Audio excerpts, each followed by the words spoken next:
Hey, what's up? Welcome to AMA with LCJ. I'm your host, Latoya Collins Jones.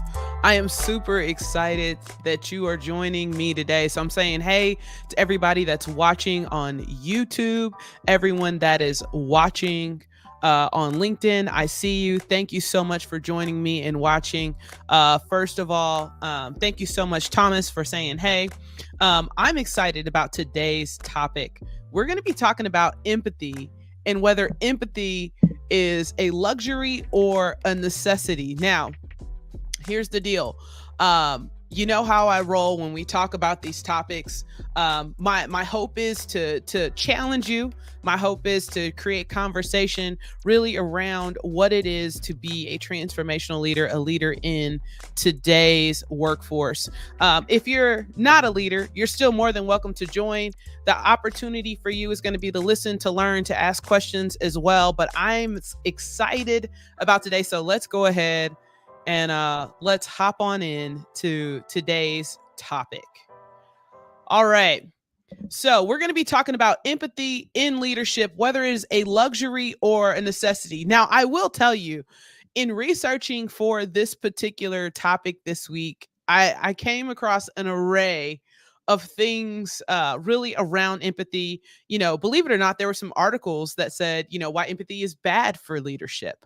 And of course, overwhelming amounts of information around why empathy is imperative for leadership. And so, what I want to do is I've taken my own spin on it, and I've really created what I'm going to call the trifecta of empathy. And so, it's going to be I defined how I define empathy as a leader and what that looks like. Now, what I will say is today, as usual, it's going to be a little bit of teaching on the front end, on the back end, but always feel we'll have more time for questions, and I'll be using some questions that I've already generated for you all for discussion. But before we do that, thank you for joining. If it's your first time joining me, I have this really cool platform that allows me to see all the comments, all the questions that you have that you submit. So just make sure you drop in, you say, hey. You can say, hey, this is where I'm joining from. I'm super excited. If you have any questions, I want to make sure that I get those answered as well. And we'll see where the conversation leads us today. So why am I talking about empathy? Why?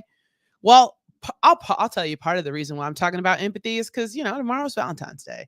And so I figured what better way than to have conversations around heart. I know we've spent a lot of time around what I call head, heart, and hands, right, in leadership.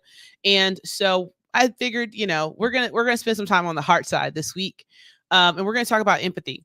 So before we hop in, a couple things that I want to establish. I want to talk about some data that I found that was very interesting around empathy before I even talk about how I would define empathy.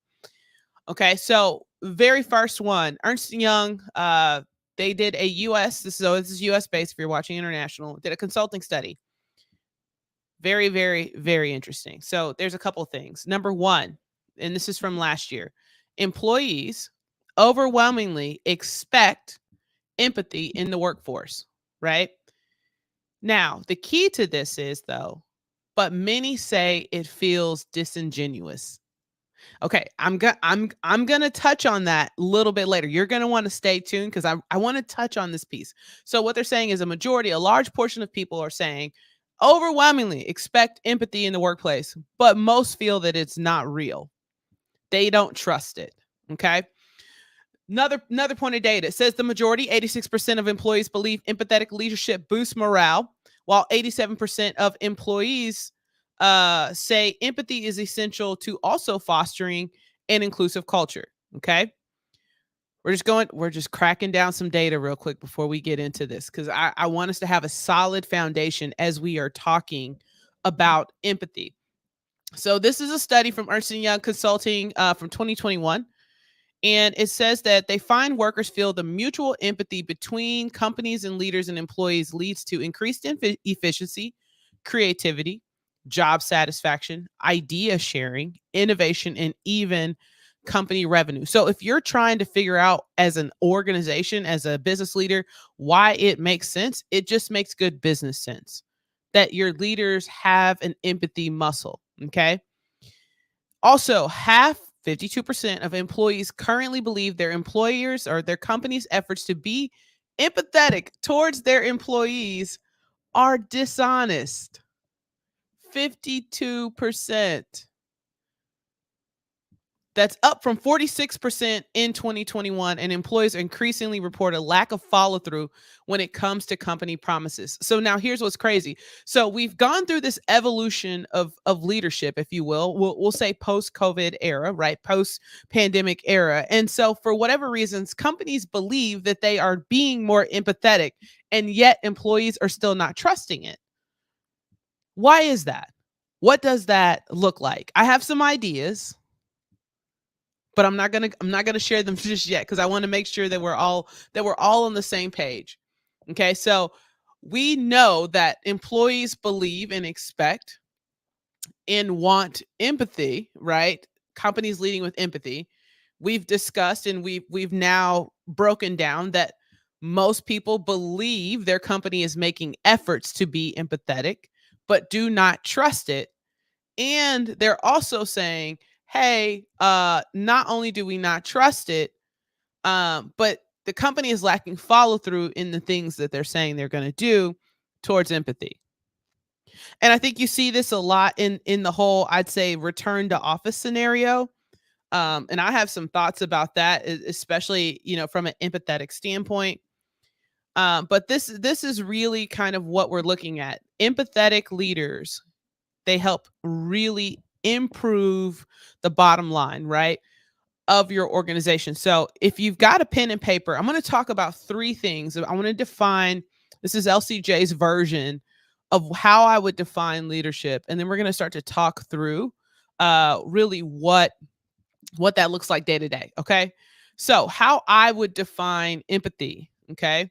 So empathy for me, it's a nuanced ability to understand and share the feelings of others, recognize and valuing the unique perspectives, emotions, and experiences of each of your team members. That's what empathy is.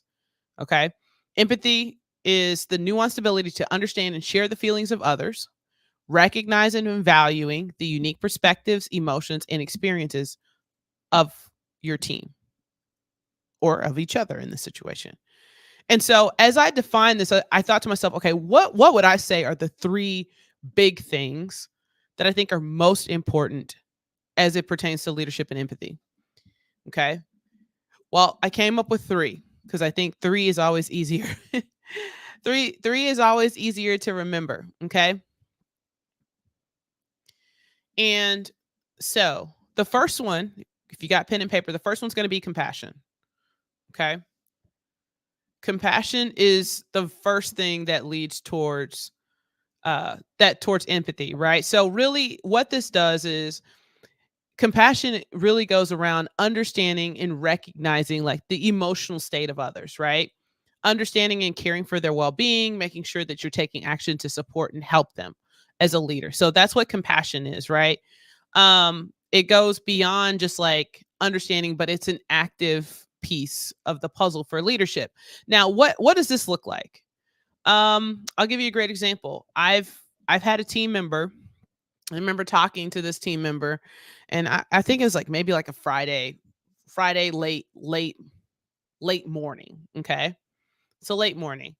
And it's like, yo, I need to talk to you. Cool. So we hop on a call. We're talking through and I processing things through. And as this team member is processing things through, I can just start to hear like the hurt and all the things. Like this team member was not okay that day. I said, hey, um, gave them response, encouraged them with whatever they were struggling with at that moment. It was some work related stuff. And then the next thing I said was, hey, why don't you cut out for the rest of the day? Now I get it. Not everybody has that luxury. I get that. But I was in a position where I could, and we were in a position work wise where we could do that without any detriment to the team or the work. So I said, hey, I care more about your well being in this moment. Just take the rest of the day off. It's slow. There's nothing going on. Just go log off. If you've got loose ends, wrap them up. Take the rest of the day off. That to me was compassion, because in that moment, that person, like, here's the thing. This is why I think empathy is important, with compassion kind of being one of the first things we talk about. Even if that team member stayed and worked, the quality of the work was not going to be good anyways. I'm not saying that person was going to sabotage, but you can tell when somebody's emotional state is not in a position to perform to the ability that they would capable, like they would typically do. Now, so I'll give you another great example. Now, here's the deal. This is extreme, but I want you to really understand this, because sometimes I think we just kind of take it lightly if we're doing like professional work. Could you imagine that you were in the process of, let's just say, getting your appendix taken out, and you just so happen to see your doctor who's going to be performing your surgery on taking your appendix out, and they are in complete and utter shambles? What would your response be? Would you be like, ooh, you gonna have an assistant? I would be nervous. I'm just friend. Like, you would be nervous to, if this surgeon that comes up is just struggling, all right? Kind of same principle. So when we think about empathy as a leader, it's really important to understand compassion, right? And we'll talk a little bit about what I think some of the pitfalls are if you over or under index on compassion. But number one was compassion. Okay. The second piece of empathy requires authenticity, and this is huge for me. So authenticity is being genuine, transparent, and true to one's values and beliefs. Okay. When you're authentic as a leader, what this does, and we talked about this a lot over the last few weeks. If you haven't watched last week, I talked a lot about trust, I believe, last week. But when you are authentic, it leads to trust. Trust leads to like, right? Like, you have to be able to trust in order to get, I think, the best out of everyone, right? So with authenticity being like the second pillar of empathy as a leader, really you're fostering trust, you're fostering respect, right? Not just through what you say, but also through what you do. Okay. Authenticity also allows to create a culture of like openness and integrity along the way, right? And so, in order to really think about, as you're thinking about how you lead with authenticity, right? Empathy is this umbrella. How do you lead with authenticity? Well, like, that means being true, being honest, being consistent, being vulnerable when it makes sense. And like I said, don't worry, we're going to go to the best and the worst of both of these, right? So authenticity is important as empathy. Case in point, I'm speaking specifically to those, I would say, who are, I'll say, in the middle. Okay. That's where my heart is, honestly. If I'm being honest, this is really where my heart is the most. Um, let's just say you're in the middle of an organization, or you're a part of a small organization. Typically, the decision, you're the deliverer. Did I say that right? Deliverer of the decisions being made, right?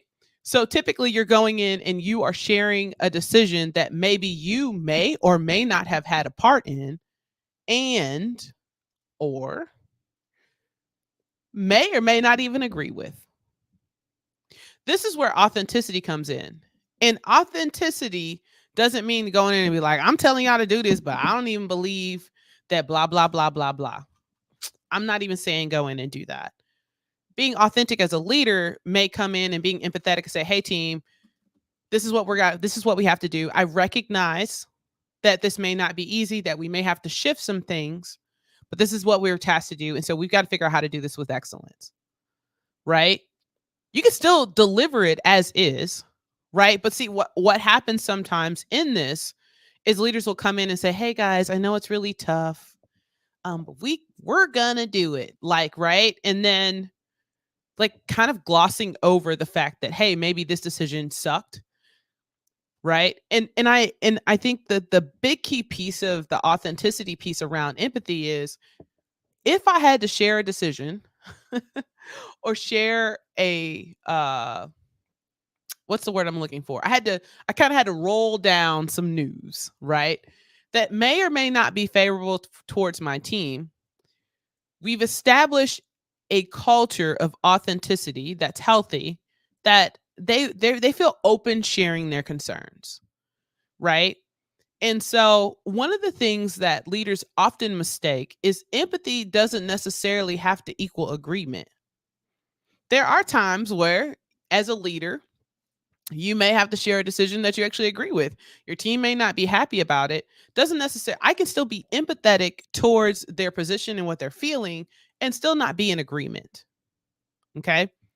That's the big key thing. But part of this is self-awareness as a leader, but authenticity helps you understand kind of what's going on and being more self-aware. So, first pillar, we talked about compassion. Second pillar, we talked about authenticity and really pushing the envelope for empathy. Okay, number three for empathy is communication. Okay, now the key part of communication, the number one piece of communication, if you will, for empathy in leadership is listening, not talking, listening. Okay. So when you think about communication, right? So effective communication in leadership is really one, clearly and openly sharing information, listening actively, and fostering a dialogue. Now, when you think about active listening, there have been times where, as leaders, your first response is to explain and defend, but you would be amazed how much easier it is that if you engage in more active listening and listening from a standpoint of curiosity, right? That it allows you sometimes to deploy empathy when it's hard to deploy empathy. What do you mean, Toya? You may have a team member that's not performing up to par, who may be difficult and ruffling feathers, right? And it becomes a little bit harder to deploy empathy in those situations. But the more you listen, the more you ask questions, the easier it is to deploy empathy, right? And so and it doesn't necessarily mean that things change. Empathy doesn't mean that accountability goes out the window. Each one of these pieces of the puzzle are just going to really allow you to really understand, how do I deploy empathy in a way that is, excuse me, in a way that is like, that allows the team to continue to build trust and respect, fostering accountability and high performance, right? And how do you build that excellence? And so when you think about these three pillars of the puzzle, like, this is really kind of what I believe the convergence of what I'll say is empathetic leadership looks like. Okay. Now, how do you do this? That's the question. What does this look like practically? If you've been watching for more than one episode, if you're watching for the very first time, go back and watch any episode. I'm pretty sure I talk about this often. One of the most practical ways to do this is check-ins. Regular check-ins, helping to really understand what they're working on, what's working, what's not, where they need support, where they're lacking. This is number one. Number two, allowing people to share their experiences and their challenges, whether that sometimes is in a team environment or a one-on-one environment. Another way to practically do this is ensuring transparent communication channels and then providing like constructive feedback to their development in the process. All of this really helps empathy, right? You would be amazed sometimes, like, how far hey, I recognize this was difficult for you.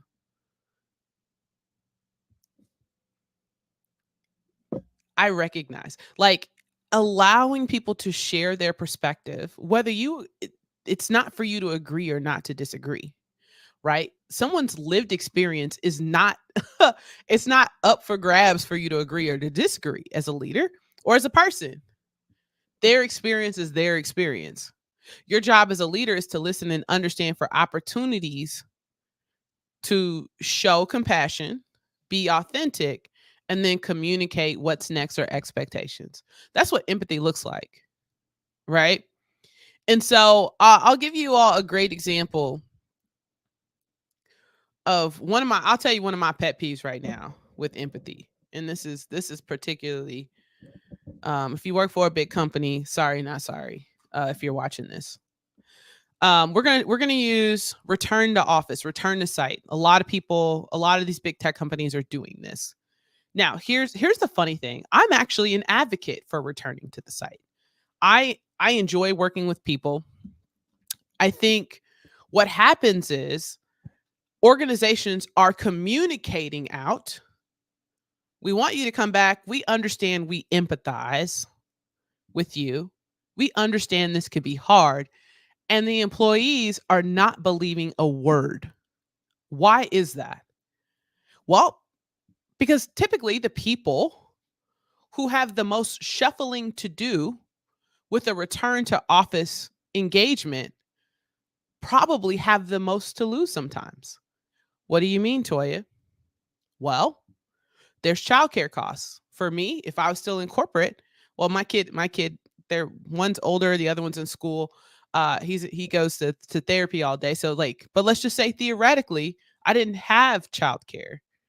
It kind of worked out to where we always had somebody able to take care, or I didn't have to pay for after school care, right? COVID.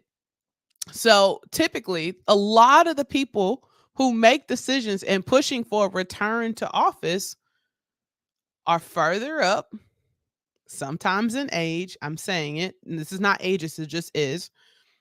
They may have adult kids already, may not fully understand the cost of childcare right now, the commuting, which also bites into the time of your family, right? So now you've got other things. And so I get it. And so what happens is like, hey, we're doing this for you. When that's not the whole truth. We recognize that there are going to be some things that you have to shift, and we understand, and we want to do whatever we can to support you, depending on what company that is, to be able to make this work. But we're doing this for you and for the betterment of the company. That's how they deploy this level of empathy. And what you're seeing are employees are like, nah, like, let's not. Let's not like pass this off as you're doing this for me. And so I think that in a long way to go could easily be like, hey, y'all. Now, if I had a company, I would want people in the office a good amount of time, because I do think that there's relationships are built. There's some things that I think are really special about being in the office. But here's what I'll say. Say, hey, team, here's what we're going to do. We have this space. Right? Oh, yeah. Oh, wait, hold on, Thomas. I see you. Thomas says, we're listening to you is a spin flag all day. We've been listening to you. Like, that's the thing. Like, are you listening? Because if I were to say, hey, look, what we find is, and this is just data out there, you can Google it. Okay. People do want to be in person and collaborate when it makes sense. Because now so many teams and companies have teams that are decentralized. You will probably still spend a good portion of your day looking at the screen, which you can do at home in your pajamas with less childcare and gas costs. And so I think what happens with this deploying of empathy, and I'm using the return to office one because I think it's still such a hot topic right now, is that's what organizations are missing. Hey, look, we've got these amazing buildings. We want to see our people in buildings. We want to see people collaborating. We think it's important for those who are early in career to have the experience. Like, really say what it is, because people do want the hybrid experience. They just don't want it the way that potentially people who have more access, let's just be honest, access to care, to an au pair, to a nanny, to more disposable income. There is no question in my mind the cost of mandatory returning to office will cost your middle leaders, especially those with families, more money than it costs the executives. It's good. The percentage. I'm just going to say percentage. And so we have to be thinking about these things. As leaders in organizations, what does it look like to truly deploy empathy with a level of authenticity? This is what we're missing in organizations and in leadership. To say that, hey, we, as Thomas so lovely put, he said, we're listening to you is a spin. And what it shows is it's not working. I'm not saying that it's not working. The data is showing. I'm going to go back to this piece of data. It says it very, very, very, very clearly. 52% of employees currently believe their company's efforts to be empathetic towards employees are dishonest. This was done in 2022, up from 46% in 2021. So we're headed in the wrong direction. Why? Because we're not being authentic and true. And we've got to find this balance between it. And I get it. And now we've also got, and I talk a lot about this, right, as well, which is, we've got multi-generational workforce, multicultural, multi-generational workforce, and what people expect and want from work. I will say people who typically used to go to work 5 days a week want people back in the office 5 days a week because that's what they know and what they do. And so you have different generations with different ideals around their work and how they work and the way they work and what they expect from their leaders and not expect from their leaders. So when we talk about empathy even being a luxury or a necessity, depending on where you started, what type of org, what type of business, when you came into the workforce to begin with, empathy could be a luxury and not a necessity.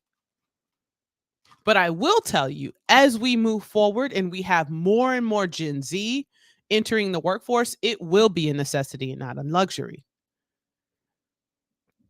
Because people want to be seen as people before they're seen as employees. Okay. And it goes back to one of my mottos is always people first and always. So what does this look like? So we've talked a little bit about what I would say I'm calling the trifecta of empathy and leadership, which is compassion, authenticity, and communication. Okay. And so we know and understand the implications of that. So now I have a question. So number one, if you're watching, drop it in the chat. If empathy is hard, if empathy sometimes is hard for you, you can say yes, no, maybe so. The reality is, sometimes for me, it's hard. Empathy can be hard to deploy in certain situations. And then also, if this is your first time watching, I have a cool little tool. So if you drop a comment in, if you say, hey, or if you have a question for me around empathy or empathy and leadership, just drop it in the comments. I can actually see it real time. And I want to be able to make sure that I'm answering your questions.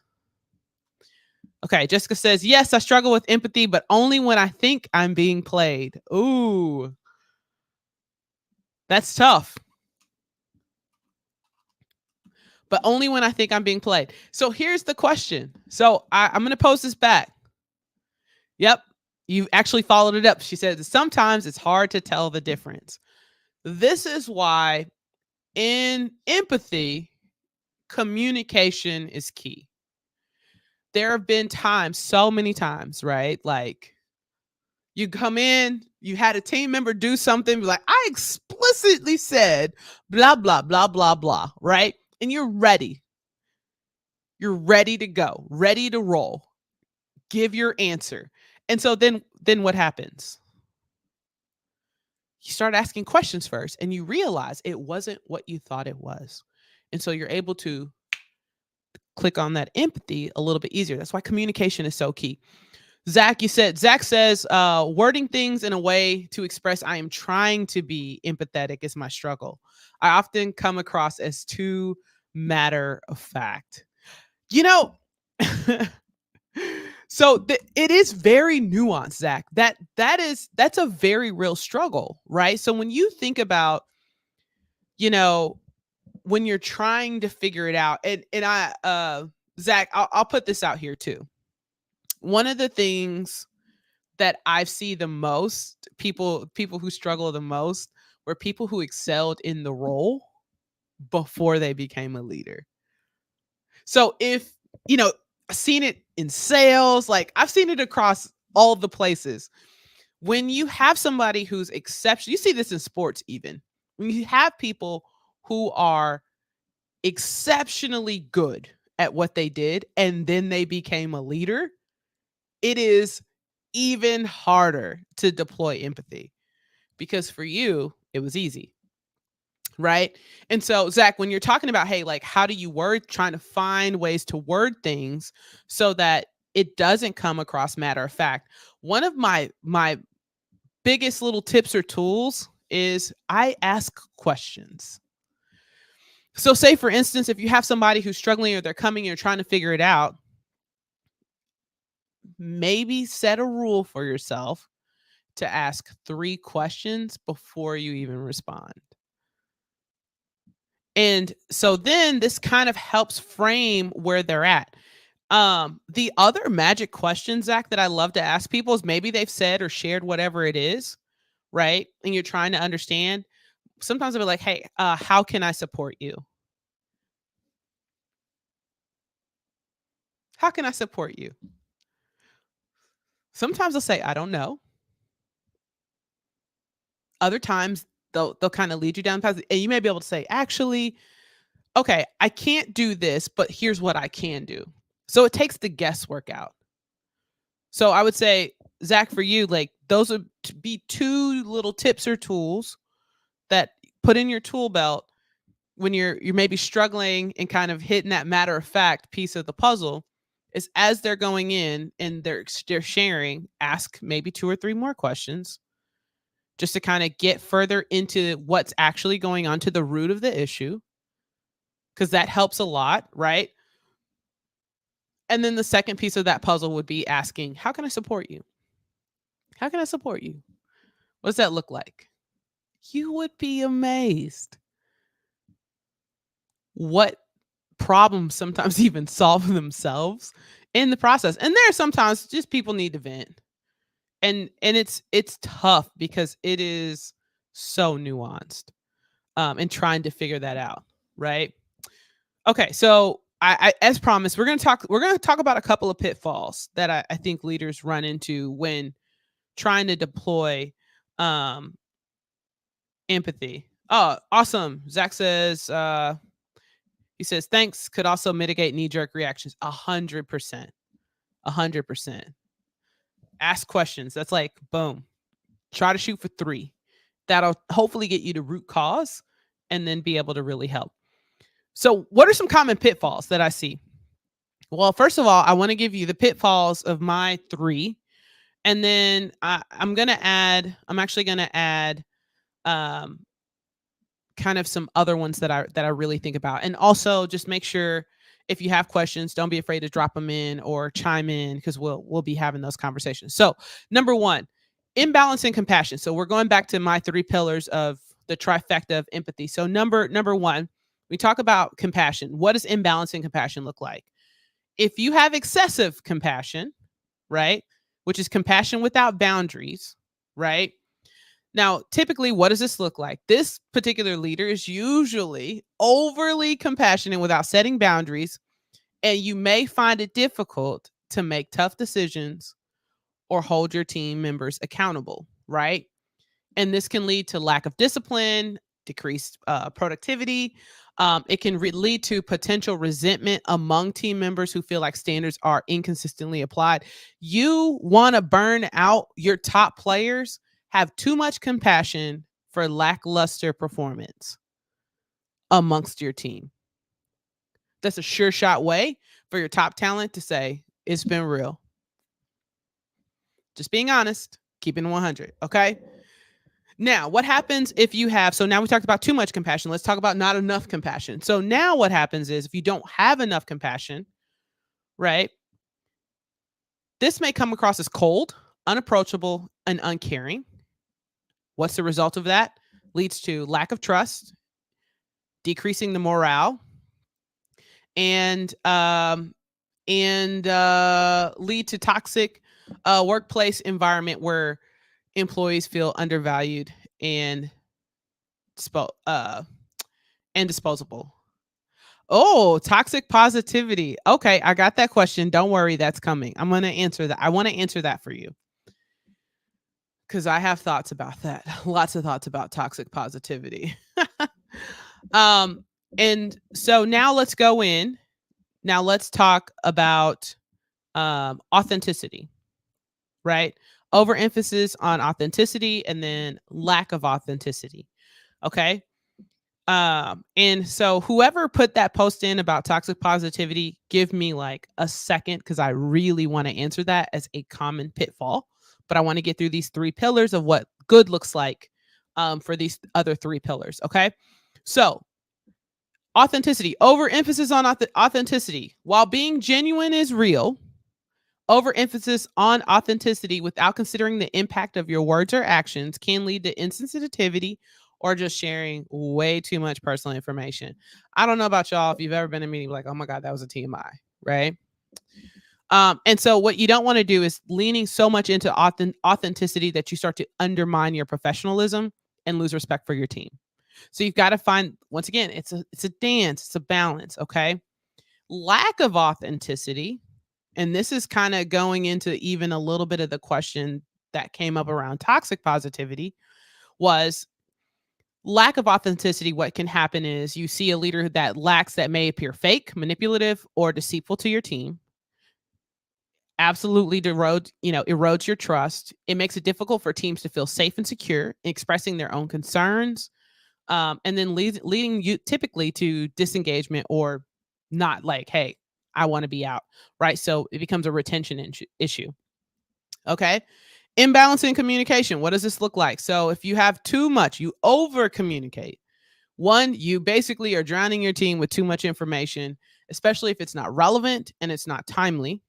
Okay. This can lead to information overload, confusion, inefficiencies, and it can dilute what you have to say, like when it becomes critical. Under communication may mean failing to communicate adequately, can lead to uncertainty, speculation, and anxiety. It can stifle innovation and collaboration, especially as team members may not feel informed enough to contribute effectively or make decisions. So now we know what we kind of know within those three pillars what good looks like, what not so good looks like. Well, basically, we know what not good looks like as it pertains to that. So if you go over or under on compassion, authenticity, and communication. Now, to get to your question around toxic positivity, okay, as empathy. So I'm going to keep it 100. I made sure that I put this in here because I recognize that empathy can morph into other things if you are not mindful of how you're balancing and in how you're balancing this out and deploying it day to day. Number one, actually, I'm going to go, because you mentioned toxic positivity, I'm actually going to go to this one first. Empathy. One of the pitfalls is overemphasis on positivity. In other words, toxic positivity. And really, why this is a pitfall is, hold on one second. I'm literally going to my notes because, like, I knew this was going to come up.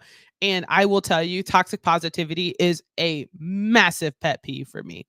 So, why is this a pitfall for empathy?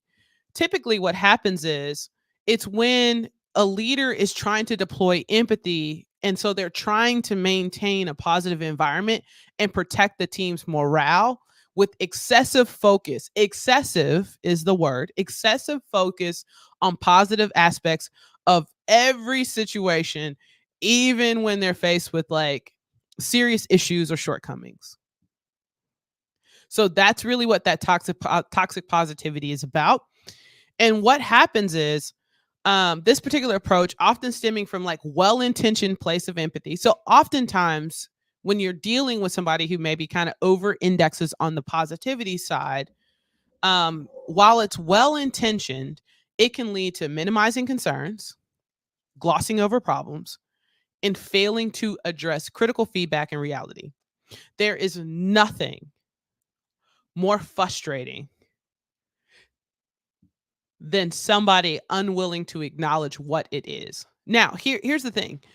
I believe, and Zach, this kind of goes a little bit to you, the song and dance between the two of empathy and what it will say is toxic positivity or overindulging in positivity is because after a while, nobody will believe anything you say. So if you're constantly trying to spin things as they are, what happens is you just lose credibility out of the gate. Right. So what can potentially happen? So like constantly putting a positive spin on situations, especially those that clearly require critical attention or intervention, can undermine your credibility and make you appear like you are out of touch with reality. Another issue with toxic positivity is you miss learning opportunities. By not acknowledging failures or challenges, leaders miss the opportunity to foster a culture of learning and development where mistakes are seen as valuable learning experiences. Okay. Another pitfall of toxic positivity is lack of preparedness. Teams may not adequately be prepared for challenges and may develop a false sense of security because they're not exposed to the full spectrum of potential realities and their implications. This is what happens.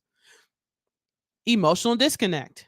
Team members might feel their concerns or negative emotions are invalidated or not taken seriously, leading to feelings of being misunderstood or undervalued. So this is where empathy goes wrong. Toxic positivity is probably one of the key ones, okay? When you look at empathy. So thank you for asking that cuz I actually prepared that because there is a balance, right? Like could you imagine if you come and say, "Hey, I'm really struggling with this thing and I don't know how to get over it and I'm trying to figure this out and I keep hitting a wall." And the response is, "Well, I know it's hard, but at least you got a job." That would probably make me extremely frustrated. And now I trust you less and I'm not coming to you. Versus in that same scenario, as an empathetic leader, I may say, "Okay, so I hear that you're running into these issues.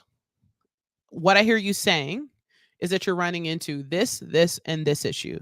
Is that correct?" "Yes." "Okay, great. So here's what I know." And I share with them what I'm able to share, which leads back to what? Authenticity, communication, authenticity. I'm repeating back what they said to me. Okay. And then I'm saying, "Okay, here's what I know about said situation." So now it's authenticity. We're creating trust. "I'm sorry that you feel this way." That's compassion. "Is there any way you think that I can support you? What does supporting you look like in this?" Because sometimes you can't change the situation, which is why toxic positivity pisses people off. Because sometimes it is what it is. And as leaders, there are times where it is what it is. I can't change it. I'm not going to be able, it's not like I can go in and somebody's going to be able to lose their job tomorrow, right? I just shook my cup. There's way more water in there than I thought. Um, right? And so when you do this, when you're deploying empathy, be mindful of being too overtly, or like as this person said, toxic positivity, because it can create a chasm between your team and they will not trust you. Okay, here we go. Zach says, "Do you believe toxic positivity is attributable to cowardice, naivety, and or other characteristics?" Ooh, cowardice and naivety. You know, that's a really good question.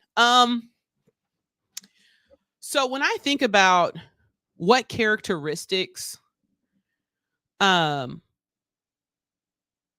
toxic positivity is, this is a good question.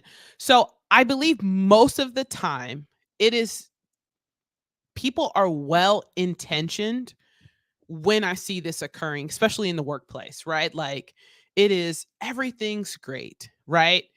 And so I do think at times it is how that person processes difficulties, right? So I think a lot of times if you are risk adverse, if you are conflict adverse, right? I see that a lot of times in leaders who are risk adverse or conflict adverse probably deploy more toxic positivity because you're just trying to get to you just want to make it better, right?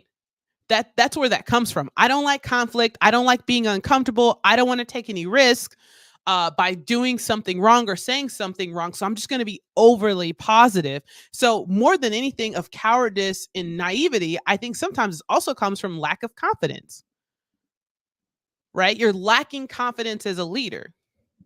I would rather go in and like deploy empathy and swing and miss than for my team to walk away feeling unheard, unprotected,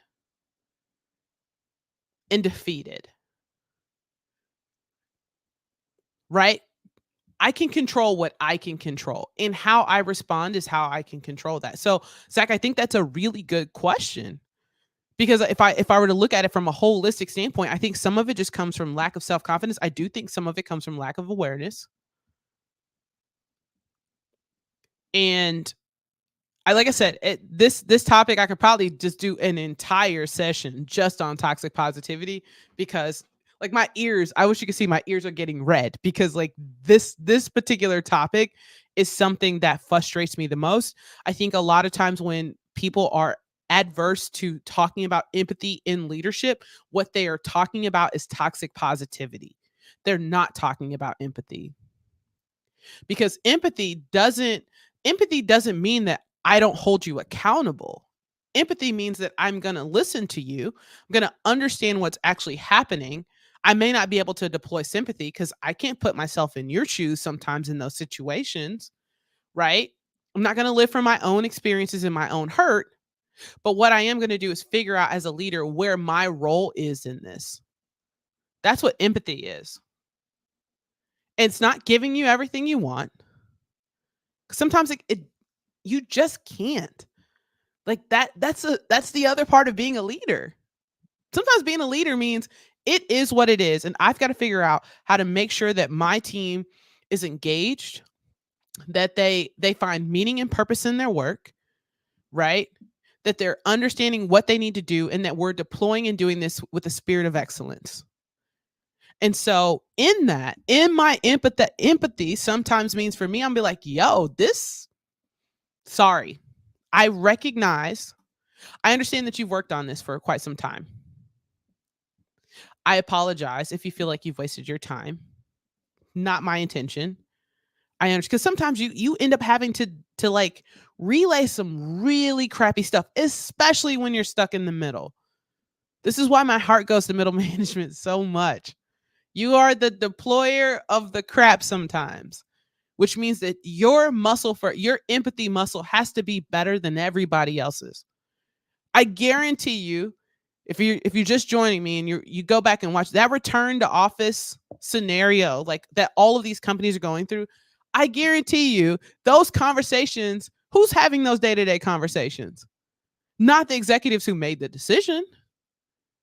No. Middle management's doing it.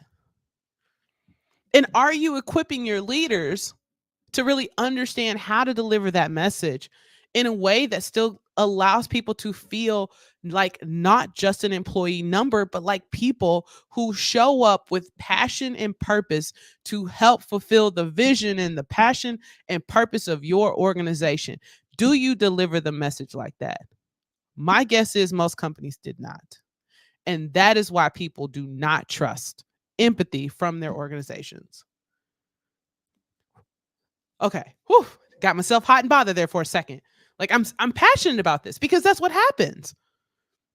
So I'm super duper passionate about frontline leaders, right? First and second line leadership, because you all are the ones who are making it happen day to day, right?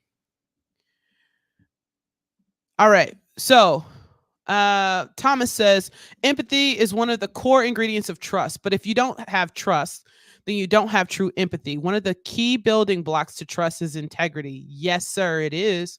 Personally, I have observed that sometimes the leaders that aren't empathetic lack integrity or respect. I think this is a big part of the 52%. Yo, Thomas, you are on it. I totally agree.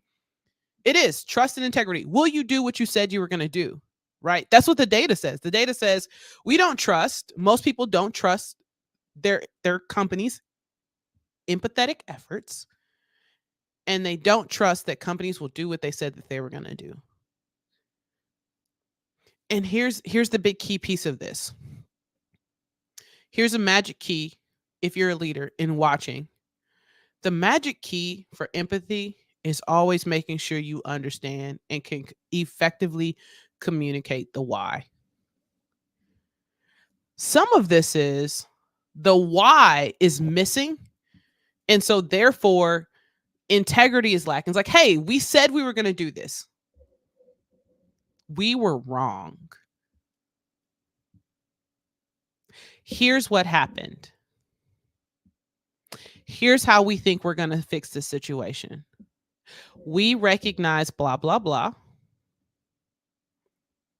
We want to understand how this looks for everyone.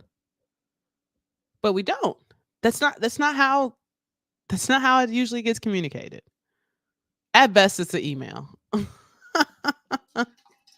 with lots of fluffy words with not much meaning. And this is where we fall short. And this is why I also think gone are the days where you're going to see people working for organizations for 20 years, unless that organization is solid in being who they say they are. Integrity is key. If I can't trust you, I can't work for you. I love it. Zach says, classic because I said so syndrome. Absolutely. Right? You would be amazed. You would be amazed how leaders, particularly, how engaged your team is when you can just figure out the why. And there are times where you may not know. There may be times where there were decisions I legitimately could not explain, sometimes maybe not even agreed with. But what I did was I found the why within my team. Y'all follow me on that? I found the why within my team. Because I'm empathetic enough to know that that's people want, they want to understand. They want to feel like, hey, I'm like, what is happening?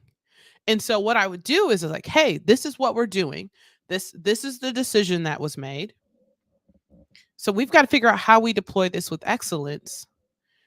So my values and my vision as a leader really drove my team so that whenever big stuff was happening, the team was still anchored.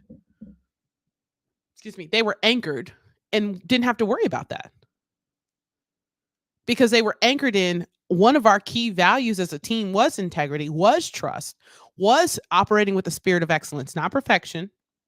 And so because of that, even when there were tough decisions, and I can be empathetic towards the fact that, hey, this is hard, but because our team was anchored and had foundation in the other things in our values that we established, we still moved and operated and got things done. This is where this happens. There's always a layer. There's always a way that you can find a way to be empathetic and making sure you're still holding your team accountable and pushing. Sometimes people just don't want to do it. I get it. I don't want to do this. There have been plenty of times I'm like, this is stupid. This is dumb. This is inefficient. It's inefficient. It's dumb, but I'll do it. I get it. I've had lots of those moments. Right? I didn't even get to all the pitfalls and we're already at time. So listen, here's what I'll say. If you have any other questions, let me know. I want to make sure before I hop off, we've got 5 minutes left, but I just want to make sure that if you have any questions, please drop them in the comments now so I can make sure that I answer them before I log off for today. So really quickly, I'm just going to give you like a crash course and a couple of the other things that we find as far as pitfalls. We got stuck on toxic positivity. Sorry about that, guys. Actually, sorry, not sorry. But I think it's important that we talk about it because toxic positivity and empathy are like, there's a very thin line between that. So As you all are typing up questions, if you have any questions, let's talk really quickly about some other pitfalls of empathy that we can find. So one of the big things is lack of diversity. So oftentimes, like when leaders apply empathy in a non-biased or biased manner, it can result in favoritism or unequal treatment within the team. So it's easier, a lot of times, human nature is to empathize towards people who are like you, right?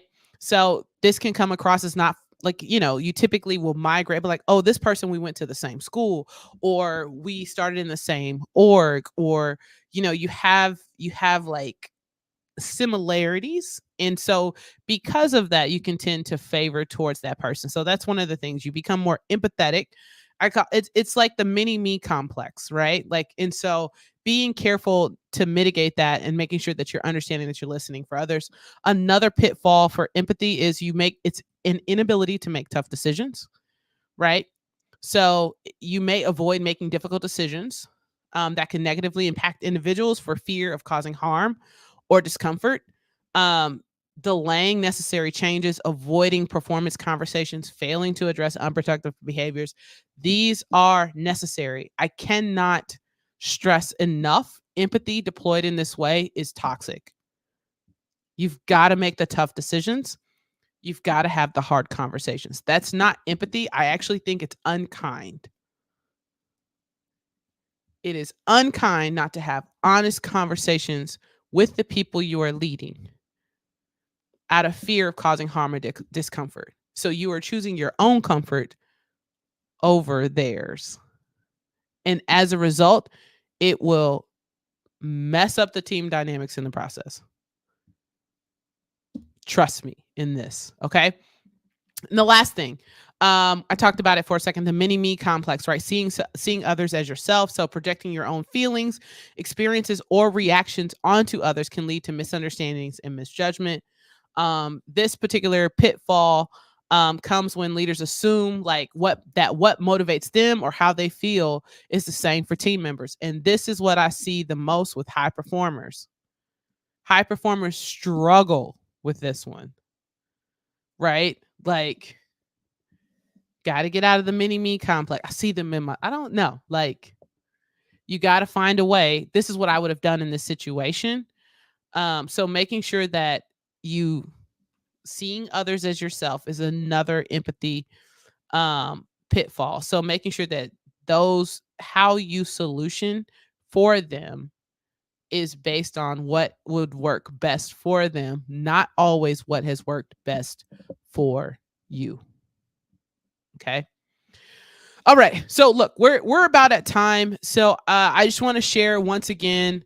I am super duper excited about a couple of things that are happening. My company, we are launching a leadership course next month, and so two things I'm doing with that. Number one is I am offering free leadership session calls at no cost. And this is really, it's a 30-minute call, and it's basically an opportunity for you to hop on and chat with me, understand what it is that you're trying to do or want to do, what your goals are, and potentially if this course is a great fit for you. Now, the other thing is, if you want to just directly check out the course itself and what I'm offering, I'm going to drop that in here as well. But it's 12 weeks of teaching. If you enjoy this, imagine that you're going to get this for 12 whole weeks, specifically geared for you and tailored for you, along with some other leaders, and there will be group coaching. So it'll be very, very intimate. So I have the Ignite Leadership class, which I'm super duper excited about. Do not wait. So if you have questions, always hop in, schedule a call. But thank you all for joining me today. It was great. I hope that you join me next week, AMA with LCJ live. Enjoy your week. Have a great week. As always, making sure that you are leading well. I just remembered, like, I have a personal sign off, but I don't have a sign off for this one. So I'm gonna have to figure that out. But thank you all so much for joining me, AMA with LCJ. I will see you next week, Tuesday, 2 p.m. Central Standard Time. Be there, be square. Peace. Have a great week.